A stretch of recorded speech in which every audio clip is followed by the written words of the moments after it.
Battle for the Soul of the Nation, the PDP Atiku Presidential Elections Petition. The year 2019 is a year Nigerians will not forget in a hurry, and the day, Saturday 23rd February, may go down in history as the day Nigeria witnessed its most contentious and most brazenly violent presidential elections exercise. 3 long days after the exercise and after hours of counting and collation, tensions were high. The Nigerian nation, its more than 190 million citizens and more than 84 million registered voters, awaited in tortuous agony the announcement of the winner of the presidential elections. On Tuesday, 26th February, the chairman of the Independent National Electoral Commission (INEC), Professor Mahmood Yakubu, in his capacity as a national returning officer, announced that the incumbent President Muhammadu Buhari of the ruling All Progressives Congress (APC) has been returned as winner of the elections with a total vote of 15,191,847 votes. His closest rival, former Vice President Atiku Abubakar of the main opposition People's Democratic Party (PDP), was credited with 11,262,978 votes to poll second. Muhammadu Buhari of the All Progressives Congress, having satisfied the requirements of the law and scored the highest number of votes, is hereby declared winner and is returned elected. Thank you. The PDP and its presidential candidate, Alhaji Atiku Abubakar, in unequivocal terms, immediately rejected the results of the presidential elections as declared by INEC in its entirety, as it was not, in their considered opinion, the true reflection of the outcome of the election. This year is my 3 decades in Nigeria's struggle for democracy. But this is the worst election in those 30 years. Let me say that I'm not speaking as a member of the People's Democratic Party. I am speaking as a Nigerian when I say that the electoral fraud perpetrated by the Buhari administration this past Saturday cannot produce a government of the people for the simple reason that it does not reflect the will of the Nigerian people.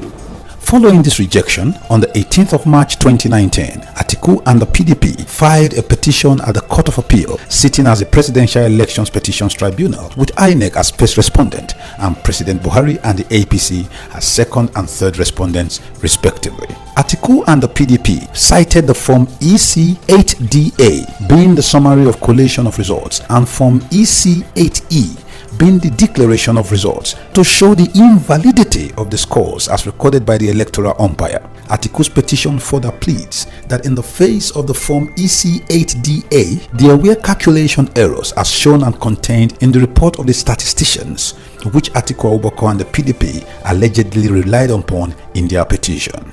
The grounds upon which Atiku Abubakar and the PDP petition is based are as follows. 1. That the second respondent, Buhari, was not duly elected by majority of lawful votes cast at the election. 2. That the election of Muhammadu Buhari is invalid by reason of corrupt practices. 3. The election of Muhammadu Buhari is invalid by reason of non-compliance with the provisions of the Electoral Act 2010 as amended. 4. That Muhammadu Buhari was at the time of the election not qualified to contest the said election.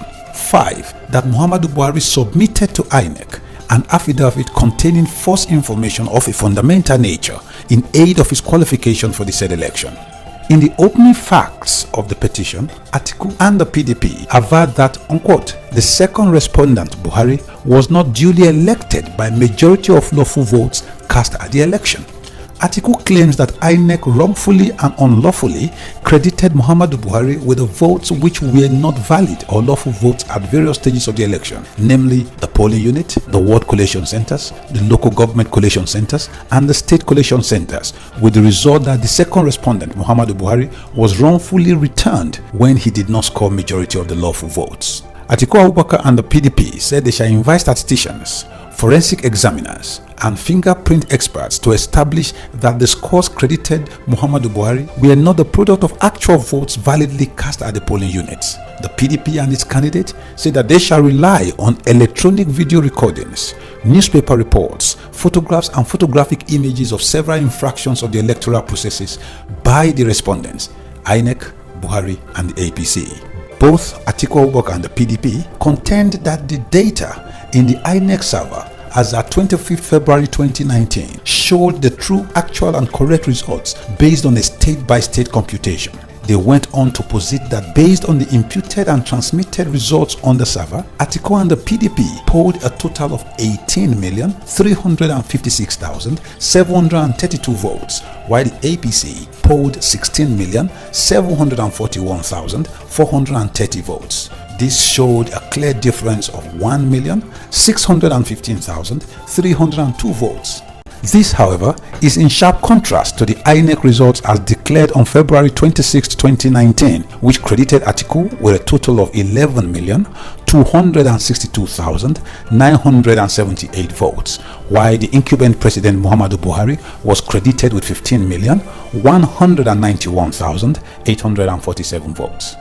The petitioners insist that smart card readers deployed by INEC, in addition to accreditation, equally transmitted electronically the results of voting from polling units directly to the server of INEC. This is because the presiding officers of INEC directly imputed the results from the polling units at the end of voting and transmitted directly to the server, in addition to manually taking the Form EC8As to the wards for collation. In lay terms, therefore, Atiku posits that INEC's agents at the polling units use the smart card reader for electronic collation and transmission of results.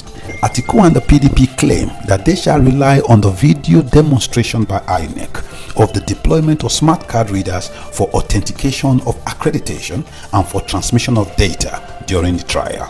They also claim that they will produce extract of data as contained on the INEC central servers as at 25th February 2019 before the tribunal.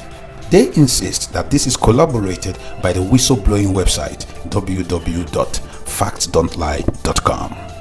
Another point of contention is the issue of registered voters. INEC had on the day of election published the total number of registered voters in the country as 84,004,084. It was thus worrisome that the same INEC turns around and published a different figure of 82,344,107 as registered voters, leading to an unexplained difference of 1,659,977 registered voters. INEC equally published the number of permanent voters cards or PVC collected for the purpose of the presidential elections as 72,775,502. Atiku Abubakar and the PDP alleged that the actual number of voters accredited at the election was 35,098,162. INEC wrongly suppressed and or reduced the number of accredited voters to 29,304,209 to the detriment of the petitioners, Atiku Abubakar and the PDP. In their bid to prove that Muhammadu Buhari was not duly elected by a majority of lawful votes cast at the election, Atiku Abubakar and the PDP petition went on to catalogue the infractions and non-compliance with the Electoral Act 2010 as amended, as well as INEC's regulations and guidelines for the conduct of the 2019 elections. The Atiku petition claims that INEC had by its own regulations and guidelines for the conduct of elections 2019, which was in pursuant of the Electoral Act 2010 as amended, provided for the mandatory use of card readers for the 2019 election. INEC, by its press release on smart card readers, issued in February 2019 and signed by its National Commissioner, Barrister Festus Okoye, reiterated that, unquote, the use of the smart card reader is not only mandatory, but its deliberate non-use attracts the sanction of possible prosecution of erring officials in accordance with the INEC regulations and guidelines for the conduct of the elections. This is in addition to the voiding of any result emanating from such units or areas as was done in the presidential and National Assembly elections of February 23, 2019. Unquote. By this stated position of the first respondent, INEC, all accreditation not done by the smart card reader in the presidential election was and remained void. On the second ground of the petition is the non-compliance with the provisions of the Electoral Act 2010 as amended. Cardinal was the non-holding of elections and cancellation of results.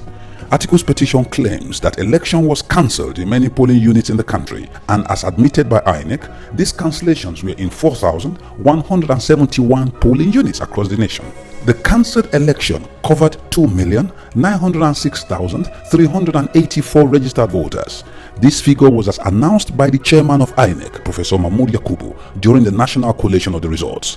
This means that 2,906,384 registered voters were unable to vote on the day of the election, even though they went out to vote.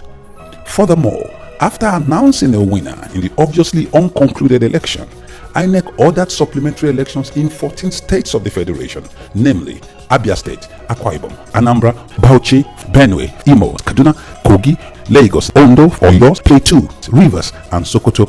This totaled 2,341 polling units, covering 2,698,773 registered voters.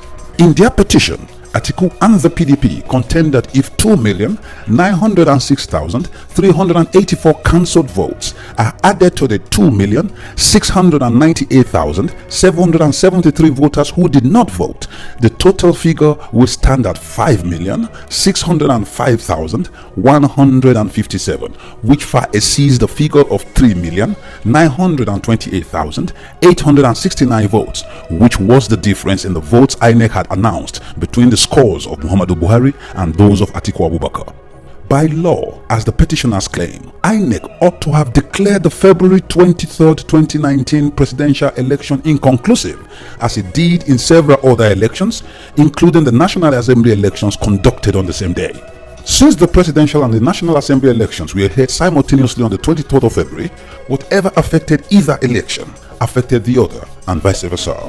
In addition, a computation of the number of accredited voters and the total votes cast at the said election shows that 750,019 votes were unaccounted for in the results declared by INEC from the 36 states of the Federation and the Federal Capital Territory Abuja. This is curious, as both accreditation and voting took place at the same time, one after the other.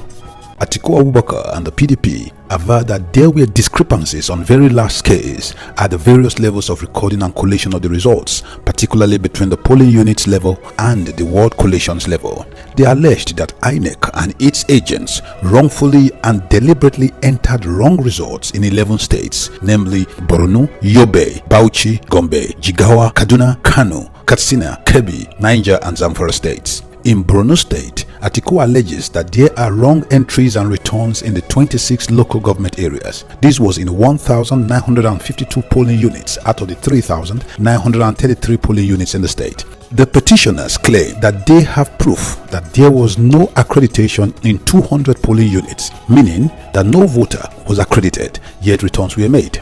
In their petition, Atiku and the PDP allege that INEC wrongfully posted votes from 1,589 out of the 1,941 polling units in the 26 local government areas of the state without any authentication or authorship of any presiding officer in respect of these polling units. On the issue of overvoting, Atiku and the PDP contend that the number of votes returned and announced by INEC far exceeds the number of accredited voters in 419 polling units in Borno State. They claim that they shall rely on the statistician's report at the trial. Atiku's petition alleges that there was the inflation and deflation of votes, claiming that INEC wrongfully credited Atiku and the PDP with 71,788 votes as against 281,897 votes which they claimed they actually scored, thus reducing or deflating Atiku's votes by 210,109 votes. Atiku and the PDP contend that INEC wrongfully made various unlawful entries and inscriptions on the forms EC8As in 1,013 polling units of the 1,941 polling units across the 26 local government areas of Borno State. In their petition, Atiku and the PDP contend that most parts of Borno State have been under the siege of Boko Haram insurgency.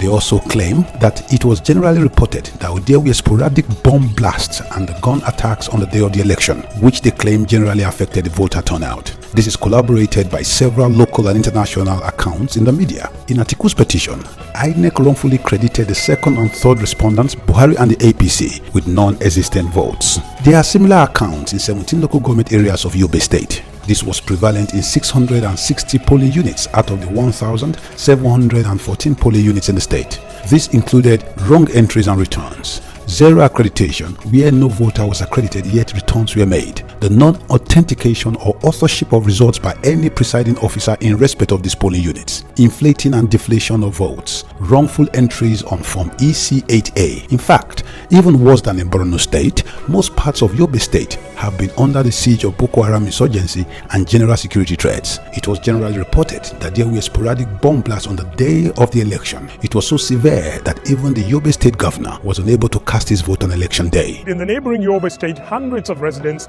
and potential voters fled the town of Gaidam after suspected Boko Haram fighters attempted to infiltrate the city. These events generally affected voter turnout. There were similar cases in 843 polling units out of the 2,516 polling units in 14 local government areas in Zamfara. In Niger State, Atiku claims that there were wrong entries and returns in 15 out of the 25 local government areas. This affected 1,028 polling units out of the 3,185 polling units in the state. Similar scenarios were catalogued in Atiku's petition in Katsina State, where there were wrong entries and returns in at least 2,155 polling units out of the 4,903 polling units in the state. Bauchi State, where 1,864 polling units out of the 4,074 polling units were also affected. In Jigawa State, 2,266 polling units out of the 3,528 polling units in the state were affected. Kaduna State, 1,452 polling units out of the 5,108 polling units in the 23 local government areas in the state. In Kano State, this affected no less than 1,466 polling units out of the 8,074 polling units across the 44 local government areas in the state.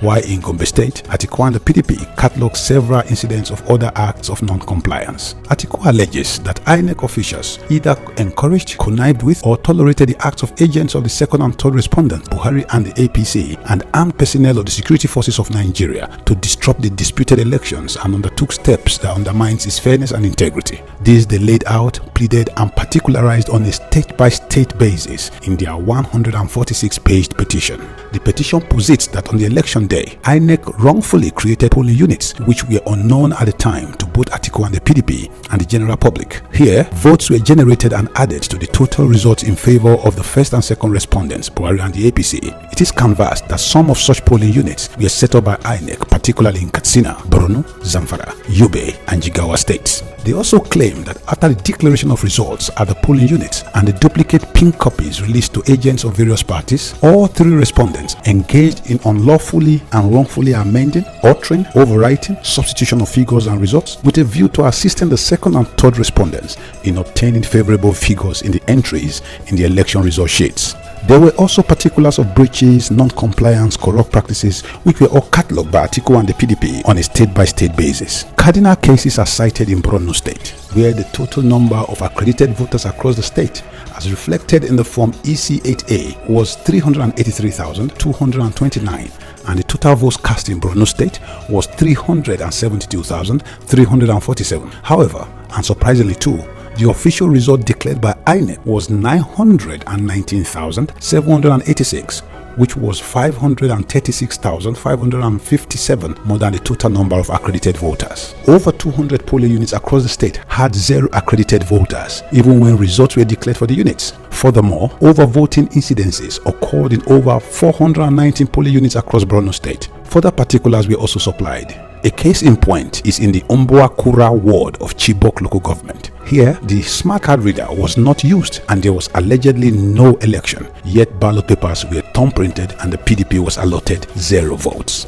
The third ground of Atiku's petition is that the election of Muhammadu Buhari is invalid by reason of corrupt practices. These were itemized to include, but are not limited to, the following: compromised printing and production of election materials, manipulation and misuse of state resources, manipulation of the ballots and ballot boxes, manipulation of card readers, manipulation of accreditation and collation, manipulation of security agencies and the militarization of the election, manipulation of election material delivery, arbitrary arrest and detention of members and supporters of the petitioners, and massive thumb printing of ballot papers.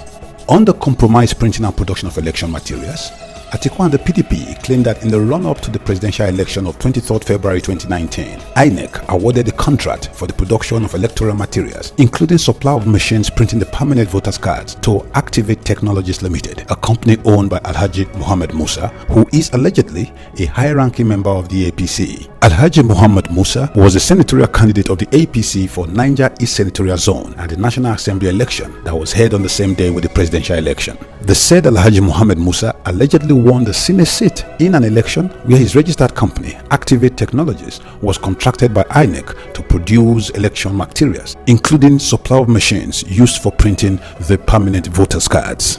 Next is the allegation of manipulation and misuse of state resources. The petition claims that while using his position as President of the Federal Republic of Nigeria, the second respondent, Buhari, commenced a program or a scheme called Trader Money in a bid to improperly influence voters, through which Nigerian electorate, most especially traders across the Federation, were, a few weeks to the presidential election, given 10,000 naira each, clearly to influence votes in favor of the second and third respondents. The second respondent, Buhari, through the Vice President of Nigeria, Professor Yemi Osibajo, went around the nation sharing the sum of 10,000 naira to traders. This is akin to using state resources to buy votes. Of particular note is the fact that there was no budgetary provision for the Trader Money scheme. More so, since the Buhari administration assumed office in his first term on May 29, 2015, he did not inaugurate the scheme until weeks to the scheduled 2019 presidential election. Mr. Awar Rafsanjani of Transparency International, the respected global civil society organization leading the fight against corruption, warned that the program amounted to vote buying. In January 2019, Awar Rafsanjani, who is the chairman of Transparency International Nigeria, in widely published and broadcasted statements, declared that the initiative was, unquote, an official use of public funds in the name of Trader Money to actually induce voters. For the first time, we have seen, official use of public funds, in the name of trade money to actually induce voters, because this is not a program that was part and parcel of the manifesto of the ruling party, and it is not done 3 years ago. It is only done when it is about election time. This is clearly a vote buying using public funds to do that. It goes contrary really to our constitution and to having a free and fair election. Atiku and the PDP claim that as President of Nigeria and Commander-in-Chief of the Armed Forces, Buhari manipulated and used the security agencies to influence the outcome of the election in favor of himself. Shortly before the election, he publicly ordered security agents to shoot to kill persons involved in ballot box snatching, which Atiku believed was intended to target supporters of the opposition, even if not involved in ballot box snatching, as there was no threat of ballot box snatching as at the time Buhari gave the order. Anybody who thinks he has enough influence in his locality to lead a body of facts to snatch boxes or to disturb the voting system, he will do it at the expense of his own life. Furthermore, the punishment for ballot box snatching is adequately provided for in the laws of Nigeria and does not include the summary extrajudicial execution of citizens. The Chief of Army Staff also publicly announced that he will obey the shooter site order to the letter. Commanders must deal decisively with any electoral crime or action that will be inimical to national security. The election was thus marred by serial reports across board of the involvement of military and police personnel in the disruption of the voting exercise. This was rampant in states such as Rivers, Borno, Benue, Kogi, Yobe, Kebbi, Kaduna, Zamfara, Nasarawa, and Plateau states. Atiku and the PDP claimed that the military and police officers' active involvement was in aid of members and supporters of the first and second respondents to attack, terrorize and scare away members of the PDP and supporters of Alhaji Atiku Abubakar, thus preventing them from voting. On the manipulation of card readers, contrary to his own repeated declarations that the use of card readers was mandatory for all elections, INEC was selective in their use. Card readers were hardly or not used at all in states such as Bauchi, Borno, Kebbi, Yobe, Zamfara, Katsina, Kaduna, Niger, Nasarawa, Gombe, Jigawa and Kano states. The limited or no use of the card readers enabled the agents and representatives of the second respondents, with the assistance of INEC, to ascribe to Muhammadu Buhari votes that he, in the opinion of the PDP and Atiku, allegedly did not score. On the manipulation of accreditation and collation processes, Atiku and the PDP claim that many result sheets were not signed by the presiding officers, neither were they stamped and authenticated in Bauchi, Borno, Yobe, Zamfara, Katsina, Kebbi, Kaduna, Niger, Nasarawa, Gombe, Jigawa, Kogi and Kano states. To this end, Atiku and the PDP rely on forms EC8As, EC8Bs and EC8Cs in the affected states. Atiku Abubakar and the PDP further aver that there was massive and multiple ton printing of ballot papers by agents of the APC with the connivance of INEC. Atiku Abubakar and the PDP thus claim that the presidential election of 23rd February 2019 was characterized by widespread violence and not compliance with the provisions of the Electoral Act 2010 as amended. The members of the Nigerian Bar Association NBA Ad Hoc Election Monitoring Group were deployed to observe the presidential election of 23rd February 2019. It was stated from the report of the NBA Election Monitoring Group that the presidential election fell far short of a free and fair election. Atiku and the PDP also cited and pleaded the NBA's report of the Ad Hoc Election Monitoring Group on the presidential election. Atiku's final 4th and 5th grounds of petition are hinged on the non-qualification of Buhari and his giving false information to INEC prior to the election. By virtue of Section 31(1) as well as Section 31(2) of the Electoral Act 2010 as amended, Atiku Abubakar and the PDP claim that Buhari does not possess the educational qualification to contest the election to the office of the President of the Federal Republic of Nigeria. Muhammadu Buhari had filled and submitted the mandatory form CF001, which enables him to contest for the office of President to INEC on or about the 18th of October 2018. This form was also accompanied by the CV of Muhammadu Buhari as well as the general form of affidavit duly sworn to by Buhari at the High Court of the Federal Capital Territory Abuja, along with copies of his membership card of the APC and his voter's card. This said general form of affidavit submitted by Buhari to INEC for the 2019 general elections was surprisingly sworn to on the 24th of November 2014 before High Court of Justice of the Federal Capital Territory Abuja, almost 4 years preceding the 2019 general elections. This was obviously meant for the 2015 and not the 2019 election. In the petition of Atiku, that said general form of affidavit deposed to on the 24th of November 2014, which accompanied the form CF001 filled by Buhari, was stale. In the affidavit, Buhari claimed that all his educational qualification documents as filled in his presidential form labeled President APC/001/2015 are currently with the Secretary Military Board.